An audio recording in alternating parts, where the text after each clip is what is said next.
Somebody emailed this to me. I wanted to read it because I felt like it was such a good statement. She said, I don't have a lot of time to paint, nor do I have a lot of space. So often it's not even enough to put painting clothes on or to lay out the paint or the clean brushes. But when I'm in the process of collaging with tissue, I can turn to my little painting table for a quick 5-minute break from work and just glue some more elements onto the paper. The paintbrush can just stay in the water until the next 5-minute break, and I can simply turn back to my desk and continue working.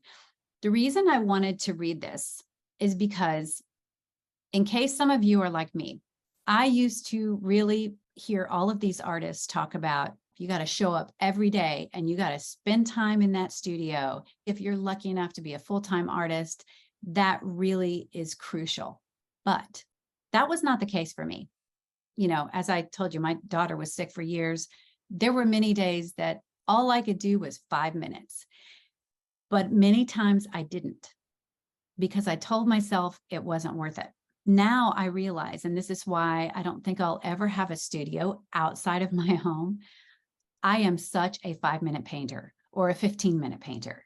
I may have a super busy day, but if I can go down there for 10 minutes, it is amazing sometimes what I can do in 10 minutes. In some cases, it is that constraint of time that actually makes me focus in a way and do things that if I had a lot of time, I might sit there and deliberate, but no, I don't have time. And so I'll wind up making marks and doing things that are decisive and they're bold.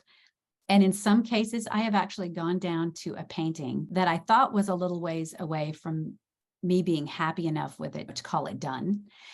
And in 10 minutes, I would look down and go, oh my God, I don't know how I did that, but it's done. Like, I love it. The marks that I made were just the perfect ones. So I hope that you don't shy away from those 5-minute, 10-minute, 15-minute dabbles in your studio, because sometimes I think that is all it takes. And I heard somebody say this recently, 15 minutes a day, I think over the course of a year is, I forget how much, but it was like 90 hours or something like that. So even if you only do a little bit every day or a lot of days, you're doing a lot. So it's really, really worth it. So I just wanted to throw that in because I thought it was so important and sort of a universal thing.